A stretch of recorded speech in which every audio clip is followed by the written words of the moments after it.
Insania might escape as well, but the Gleipnir just fast enough to stop the Snapfire in his tracks. But OG up against it now with the Megas. If there's any lineup that's going to make this defense work, it's going to be an Arc Warden one, though. I mean, big props to Liquid, just taking that team fight effectively, realizing when they could look to commit their heroes, using that Aegis very effectively, and Mickey knows that it's just another pick-off that's needed before they're able to completely close this one out. You're at the stage where buyback's pretty useless right now for OG. You'd much rather just have all of that net worth possible to be able to dish out the damage needed to be able to maybe catch Liquid when they don't have the buyback, stop the siege, and well, that's what you're going to be trying to do here on Yuragi. He's got the Daedalus picked up, Hurricane Pike as well. And also a big item queued up here for farming on division, man. Yuragi. He's thinking about it, but he's got all the avenues sealed off with those Spark Rays. Okay. It's a Pipe Dream. Okay, BZM, he had Rapier queued up. He's gone into Refresher now. I do very much wonder if he's going to consider Ag Shard as well. Double RP could be huge in these team fights. Just a BKB piece in control against Mickey. He's got his level 20 as well, so that extra skewer range does isolate them a little bit further. But right now, Liquid are going to let the creeps do the majority of the work. Insania, isolated from the rest of the team, going to make sure that those siege creeps are dealt with as quickly as possible. Matu on his own underneath the vision with the rest of the boys nearby does it as well. And Zai just going to be able to use those spiders to do the same thing in the mid lane. So there's a lot of information to the positionings of OG, and again, it's close-ish to being able to pick up the BKB for Boxy. I wonder if they might opt to wait for that. Of course not. This is Liquid. This is aggressive. This is, we want to find that quick pick-off. Are they going to be able to do it again? But you'd hate to die on Boxy and potentially give them the avenue back into this game. He's played a phenomenal one so far. Full wraparound, though. Amar might be the target. Where's the counter initiation if it's going to be ready? Oh, they were attempting the kick into Requiem, but now Boxy forced up further inside the base. He's going to at least get the kick onto Misha, so they'll trade a 1-for-1.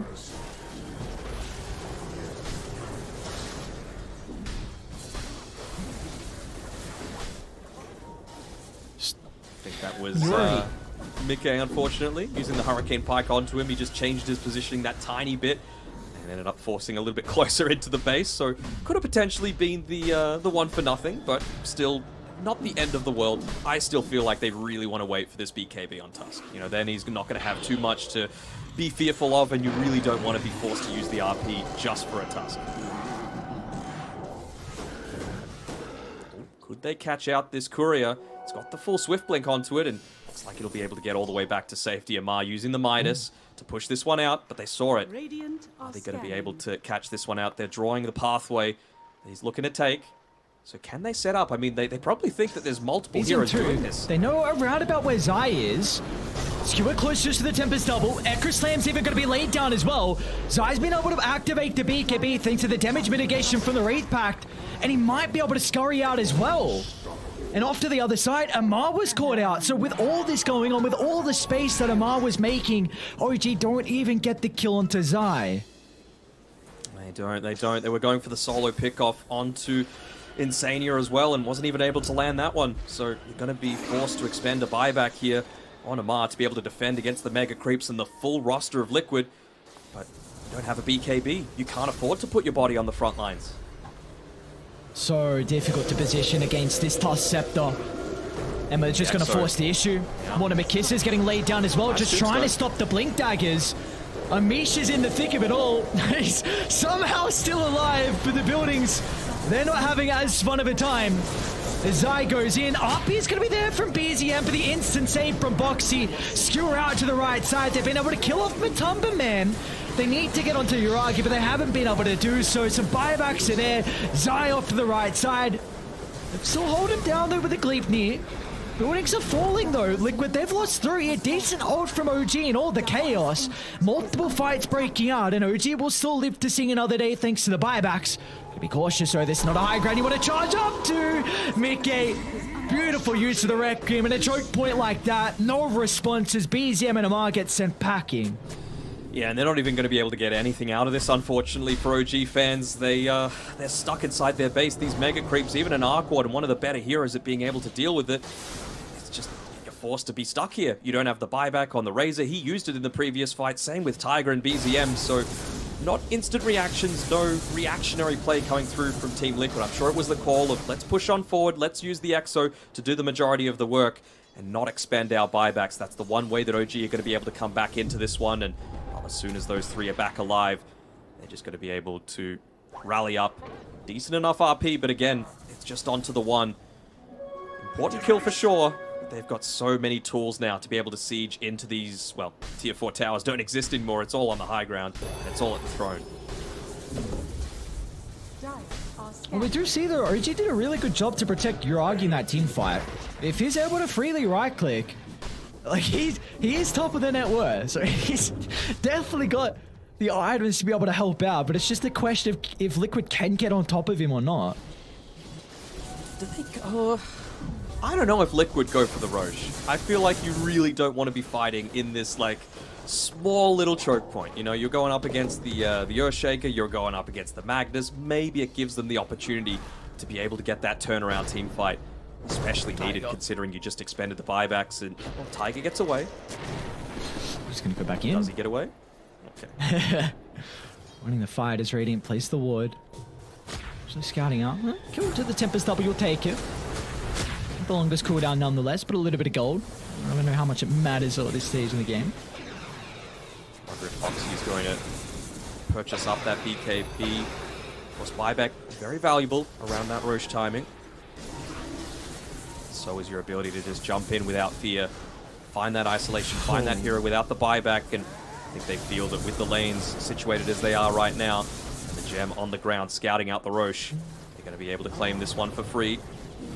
Scepter and the refresher. BZM's going to have some mana issues here with this refresher. Any neutral items you can hold on to just to give him a little bit extra? Maybe the ceremonial robe? Hoping for something, because you need a miracle hold. Again, though, we saw what happened in Game 1 Liquid. They only had a 4% chance to take it, and well, OG, they're on 4% now. See if it's going to be the trend in this series or not. Deja vu. There we go. You even got the BKB as well for Boxy. He's going to be able to come in here. Still going to be the one leading the charge the majority of the time. And no one on OG can afford to be too far forward. So many buybacks used in that previous engagement. Just the spinner snare. Cutting off the avenues to leave the base. Yuragi's so close to 25. Needs a little bit of experience, man. Just get the experience. The kiss is in. The kickback. Foxy with a jump onto BZM. They're going to try and target down with the Magnus at the moment. He's been able to score. Oh no, the RP from BZM. He's got a second one to utilize, but he needs some mana, so a trip back to base will help out. He will still end up going down. Boxy's going to be in once again. Another kick. There's no one else nearby. Tiger's going to find an opening, though. A pretty big ultimate for the second round of the RP. They're going to drag them closer to Yuragi, but Mickey wants to protect it with the use of the Requiem. Send them all back inside the base, and the throne's just falling too fast. OG will not have a response to tie up this series. It's a big second map victory for Liquid. They do, even sealing them inside the base with that spinner snare. Making sure that there was going to be no engagements coming through. What a great performance by Liquid. Once again, fast DOTA seems to be the ticket for these guys. Every single time they're able to close it out early, it just seems that there's no coming back from it. Good decision-making, good team fights, solid target prioritization, and even just the map play coming through from them, able to secure them. That 2-0 victory that you were talking about before, moving themselves to, I believe, 9-5. In terms of the wins and losses, and OG dropping down to 7-7. So an even win-loss ratio, I'm sure, is not what you're feeling safe with. Safe to stay in the tournament, not so much to stay in the upper bracket, though. Not at all. I mean, we saw some signs of life for OG and how this lineup could work and how the team fights could really work as well. But unfortunately, it was just Liquid had such a net worth lead where it was, I mean, it was a hope and a prayer for them to be able to find an angle back in. That Death Prophet doing wonders for the position one. Unorthodox for sure, but when has Martu ever been the one to go with the flow? Also, another loss for the Earthshaker, it's got to be said. I mean, you can only do so much. Tiger played that game about as well as it could, but with the Broodmother being able to provide a lot of that blink cancellation, with you having that slower timing to be able to have an impact, it was a pretty good impact when he hit that first Blink Echo, but that really felt like the one shining spot the entire game. And it just seems like no team have really been able to make Liquid sweat with this Shadow Fin. Maybe not make sweat, that's probably the wrong way to put it, but Liquid have had some incredible success with the Shadow Fin. And this is now another carry, like you said, given over to Martu, that you're showing that Martu can play a lot, and Mickey, you give him the Shadow Fin, and this man can have success. It doesn't matter when you pick it. So this has got to be just, teams are really struggling to find a response to it. Who are we giving the MVP to before we see it on the screen? I'm happy with Martu. I mean, he really bodied that lane. You kind of needed him. I think he went 16, 1, and 12 as well, though. Like, he also kind of just demolished them. And Boxy was kind of pog too, you know. Like, kind of pog. Yeah, he isolated them, made sure that they got picked off towards the very start of these team fights, allowing Martu's Exorcism and Midcage to just stand there and right-click. Didn't really need that mobility coming through. Eventually went into the Arcane Blink there on Midcage, as you can see, for the immediate pick-off, but again, not required. And yeah, I completely agree with this one. Boxy, well worth it. I'm saying it again, the TI or the pause 4s. Every single time that we see a big dominant performance come out, it really does seem to be set up by such creative players like Boxy. That it is, and the Toss, what a beautiful hero for them to be able to thrive on Liquid with this game as well. Just a team, a 5-man that just love to run at you, and Toss without a doubt enables that. We just saw throughout the entirety of them game, going from one kill to the next, just continuing to invade into the jungle. Just made it incredibly difficult for OG to find an angle back in. I mean, they made them work for it in the end, but this is the 9th series now through the entire year of the DPC that Liquid and OG have played each other. And previously, well, Liquid have only won 4, but now it's going to be their 5th win against OG. An incredibly dominant series performance from them. We've got the panel ready to help break this one down, so we're going to send it back over to them.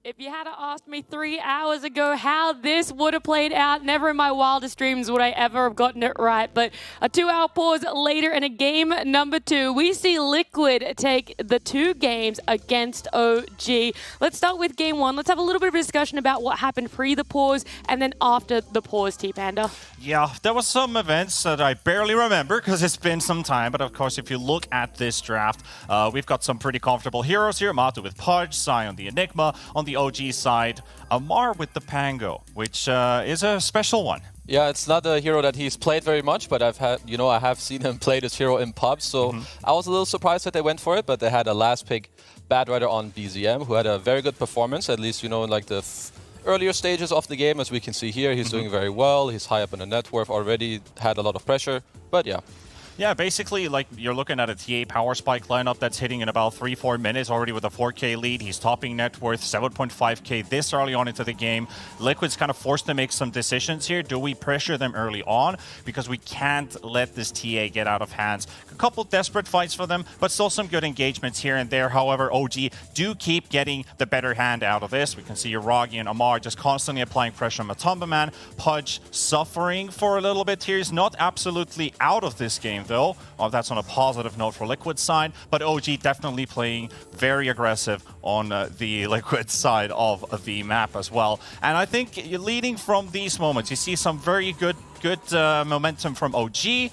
And momentarily, I think one of the biggest things here, we already touched upon the topic that there was a big pause. So, Kezo, I actually want to ask you, because you are the professional here, what goes in the heads of the players' minds and what is the most important thing here? Because that was a long pause and that could put you off edge. Well, first of all, the problem is that long pauses can take you out of the game and they make you lose focus. Especially the longer this pause is, the more it will basically screw you over, not keep you focused on the game. Oh, random stuff here, random stuff there. The pause was very long, so hopefully you have someone that tries to get you, you need to focus up, get back in the game. But this is very hard to maintain, And, you know, some bad things can happen. Can happen. Let's take a look at some of those clips as well, because right after the pause, disaster strikes. Yuragi ends up getting caught, and Liquid getting themselves a bit of an enjoyment out of this one. As you can see, Yuragi was surprised about this one. And then a couple minutes later, he's solo pushing here. They just team wiped Liquid. He's staying. He's overextending his push. Matomba Man already spawned. Mika is coming in to help him as well. Boxy's already up.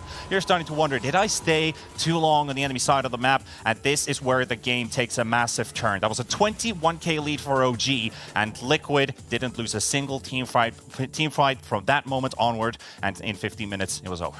We may as well talk about Game 2 as well, because there was that Liquid comeback in Game 1. Game 2, the Liquid just looking really strong. Yeah, I think the second game was very hard for OG to play. I was somewhat surprised that... So they decided to pick Arc Warden in the first phase, in the last pick of their first phase.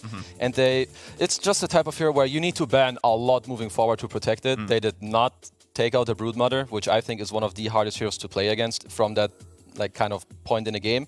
And then I think Liquid just protected their draft very well, played on high tempo, and basically they had a lead the whole game. And then eventually they got to close it with the Mount 2 Death Prophet, and bam. That's it. That's all she wrote. And then we're here. Now we're here. And we're going to talk about B-Stream as well, because A-Stream was the only one with the delay, which means we have all the results happening over there. LGD boom here. Kazu, LGD get both game wins. Yeah, LGD, once again, they showed up in these games. Sadly for Boom, you know, not as much, but there's a few things I want to highlight in this game. And it's mainly the tempo that LGD were playing with the IO Lash, which is not something we have seen too often, but of course we all know that, you know, the type of partners that IO wants to play with. So one thing I want to highlight here is how they play around their Ledge. This is the hero they want to enable, that they want to play later with the IO. So here, at first you have Jinkyu ganking mid, so this is going to be the first gank of the game. Already helping out, nothing to say to, you know, just kind of step up his game, help him out with the bottle. Similar story around the minute 5 mark, you see IO just coming around mid, refilling his bottle, helping him out. They actually mess up the bottle refill, but just to like play through him with the tempo. Then again, Fisher, stun, you know, helping him out with the resources. They get a second kill. So now his game is already very good. And then I want to talk just a little bit about the map layout here for LGD, because this team, they just do this so beautiful. It's better than really any other team that you can see. At least in Dota, for the most part, they play their IO Sven together. In the bottom lane, then they have their Shaker. He's kind of chilling now, also helping out their Sven. And then top, once again, nothing to say. They helped him earlier. Now he's helping Faith Beyond. And then I want to quickly jump in. That was our first IO for TI11. It was. Yeah, you have a confused face, and I know you look confused, but it was, yes, it was our first IO of TI11. That's actually surprising to me. But That is. Anyway, moving forward onto game 2 for LGD and Boom. yeah, like with some of the combos that you have with IO, you just want to play on high tempo, which is kind of what we could see them do. But here, in this game, I want to highlight the Broodmother from Mr. Faith Beyond, because they play this hero very well. So here you just have, I want to note that Nothing to Say is currently going back to base, and this is the important part.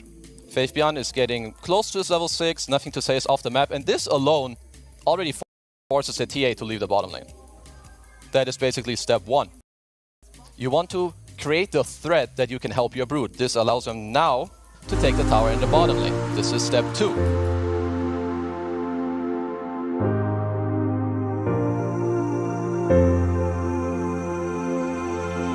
When you want to get off that darkest ground, but gravity pulls you straight down. Earth from a bird's eye view. You should grow feathers and see this too. When you want to get off the darkest ground, but gravity pulls you straight down.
Raise a storm and go where we've never gone before.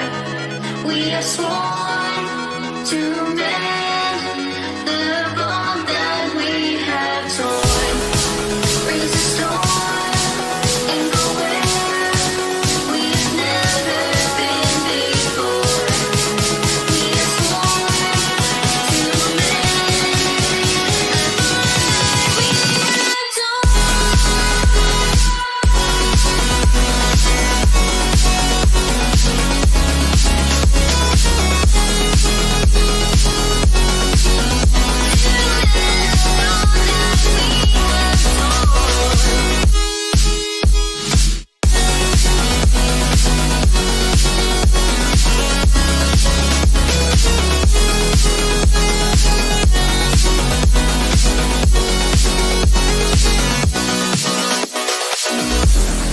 We are the people of the clouds, a title we have been endowed. So join as we all stand and shout, an ancient grace we are and proud. So fill the glasses to the brink, a heavy hand so you must think. But I have found the missing link. Life it is written in ink. Raise a storm and go where we've never gone before. We have sworn to mend the bond that we have torn. Raise a storm and go where we've never been before. We have sworn to mend the bond that we have torn.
just walk right out the door.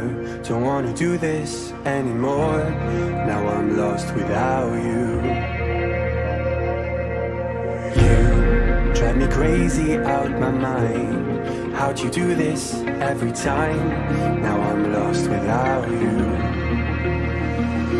Used to be the one I talk to when I'm sad.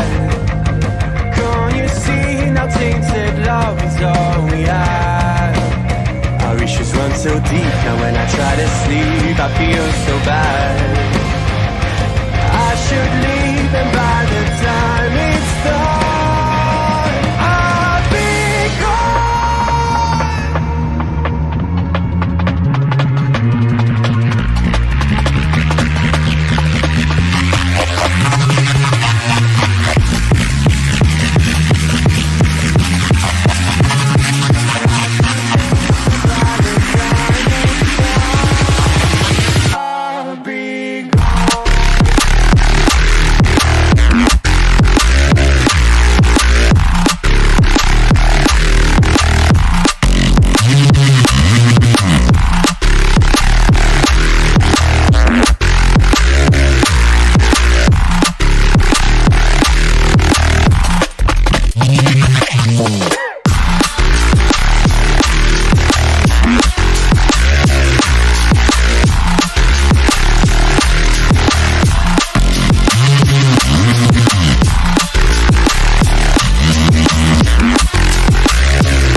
can't see anyone absolutely running over the other because they both have a lot of options to fall back on. Both of them have a lot of these, you know, with the Ember Spirit and the Conquer, you have a lot of mobility across the map, the ability to go back to base, refill bottles, etc., etc. So it's going to be very hard to just kind of run down lanes for either team. So I think we are going to have a close early game at the very least, unless this Brood kind of just takes over top. Is there a chance of that happening against the Ember? I don't think in the first few waves or anything, but I am imagining that this Brood's going to do fairly well once she hits 6. Maybe the Ember can die, actually, just with the Marcy rotation. He's probably safe once he gets 6, but before then, I could still see him or the Jakiro getting jumped on. Alrighty, well, G's are called. We're ready to unpause and get into this first game here between Entity and Secret. It's going to be a very high matchup between these two teams. It'll be really important that Stormstormer gets off to a decent start, and then I think it's him teaming up with the Nyx that kind of gets them through the mid game and kind of keeps Secret not just farming out the entire map, kind of keeping them on their toes, getting those pickoffs. Otherwise, I think the game gets quite hard. They have looked good at split pushing. You know, we've seen some of these games from them with the Nagas, the Broods, just constantly being a nuisance, scouting. I imagine Toby probably doing some of that with this game with the Eidolons.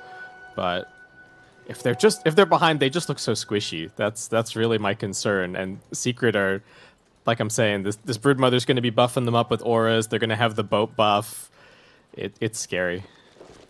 Yeah, it's going to be a bit sweaty at some point here. But also, they do have good answer to the Nyx assassin, I would say, on the tight side of Team Secret. Like, I think the Conquer's very good, I think the Master's very good, and I think the Disruptor's very good against the Nyx assassin. So, provided they see him first, he's could get caught out trying to roam around the map and be annoying. You know, Spike Carapace not super duper useful this game against some of these heroes. Of course, we'll find some use versus the AoE damage coming out from the Gyrocopter.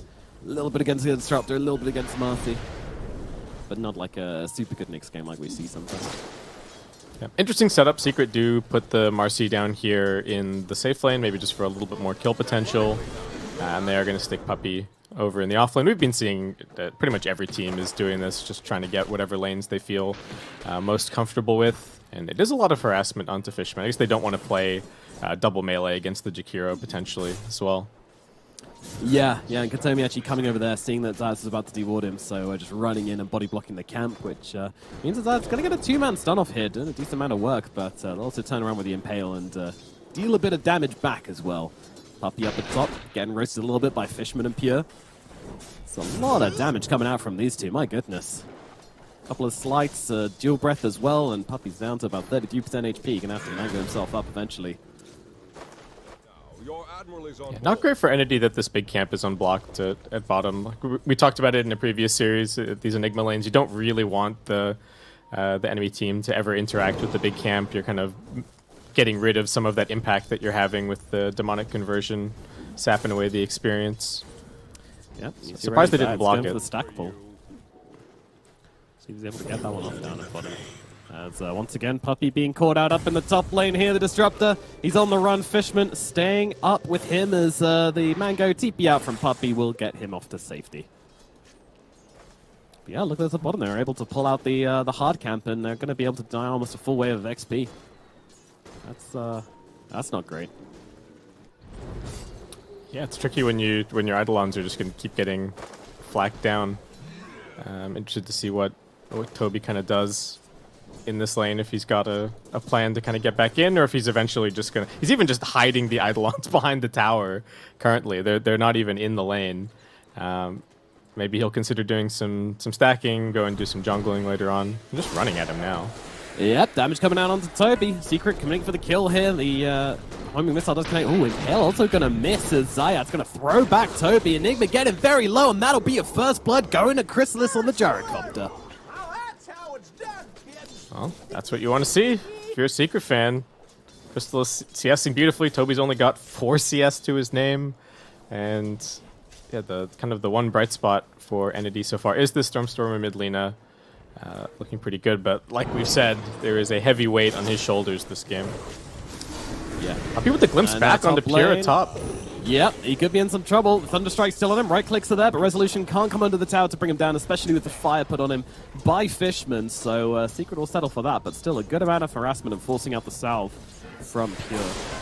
Not ideal as bottom lane again. Toby getting jumped on for a second time. They don't quite have enough in the tank to bring him down this time, though. But his lane is looking miserable. He's finally going to get a moment under the tower, and Kadomi's going to try and just dodge the experience. Go and check out what Zayats is doing in the meantime. Make sure that he doesn't stack this. Yeah. Meanwhile, in the middle lane, we have Stormstormer on the Lina versus Nisha on the Kunkka. So far, so good for the Kunkka as he's 21 last hits, 9 denies, the 15 and 3 of Stormstormer. So the Pirate off to a very, very good start. As Fishman will drop Puppy up on the top side. They have the damage to bring down the Disruptor. You got to be careful on this Disruptor up here. It's a very deadly lane, as we saw before. Yeah, there's not a whole lot that Resolution can do to help you. And now it's getting run out again. This point in the Searing Chains from Pure doing some work. Yeah, he's got another Sleight of Fist available, but actually holding back. He doesn't want to use it just yet. Was trying to wait for the chains, but in the end just decides to throw it down for a little bit of value damage onto the both of them. It's down at bottom. The action continues. Two-man stun in from Zayats, following up with a flat cannon as well. A lot of damage, just kind of chasing Entity back and punishing them every time they dare to come forward for any single creep. Yeah, they just can't seem to approach the wave at all. Crystal's getting absolute free farm. And he might look low on health and mana, but he's got a 13 wand in his pocket, so he's very ready to go. Jump heal will be available at any given moment. And of course, they're really down empty. They're not going to overcommit to anything here, but yeah, this is just sad. They're basically just denying Gyrocopter a couple of creeps here and there.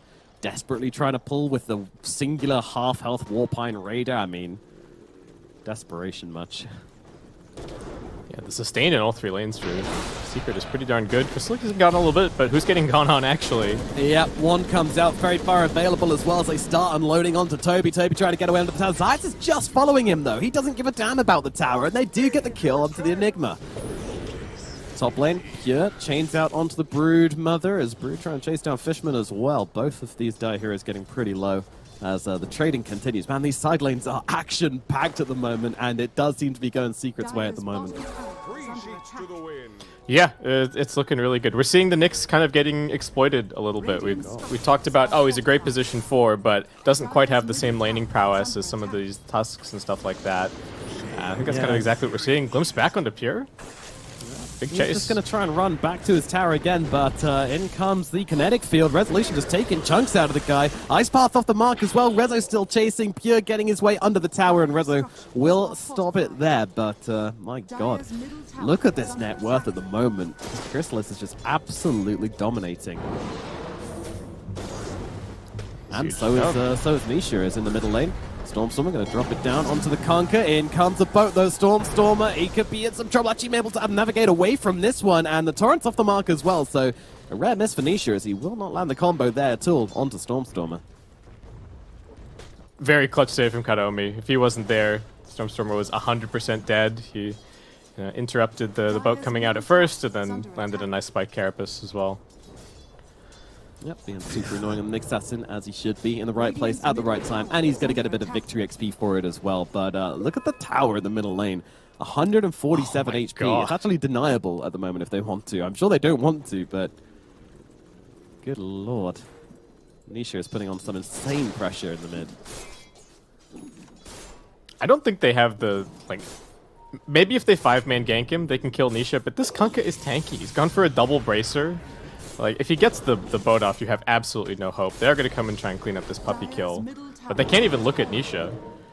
No, absolutely not. And now NC, they're chasing with 2 cores onto Puppy, and Puppy's like, alright, it's fine by me. Don't really care. And down in the bottom lane, Toby's dead again on the Enigma. Oh my god, this is just not looking good for the side of Entity. They are hemorrhaging here badly. Oh, and Resolution's already 6 at top, so Fishman can't stand here either. She's going to be forced to TP out. The Ember just has no lane now. Like, I don't really know what he's supposed to do.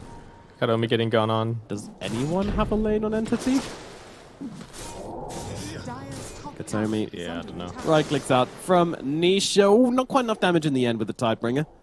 Will allow him to get away on the Nyx Assassin, but sending him scuttling back to base all the same as Toby being pinged out down at bottom.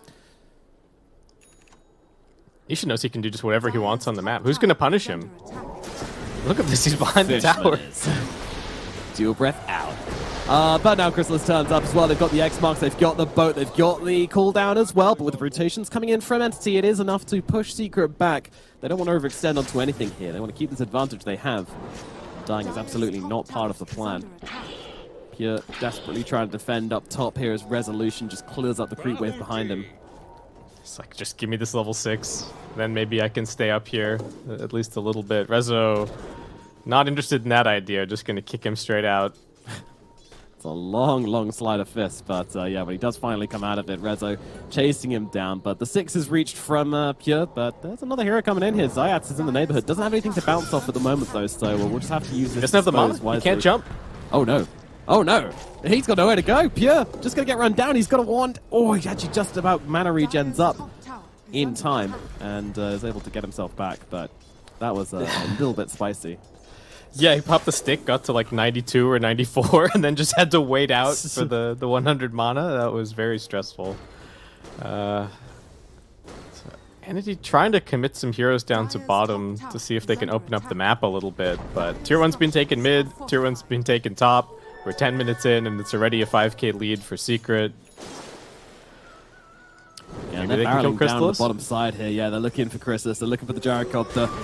Entity, this will be a huge kill if they can get it. They don't actually have the Black Hole, though, so they're just going to have to try and do it. But they've got 4 heroes running in. They need to commit. Laguna Blade comes down. Do they have enough damage? A little bit more will be required. Chrysalis eventually falls.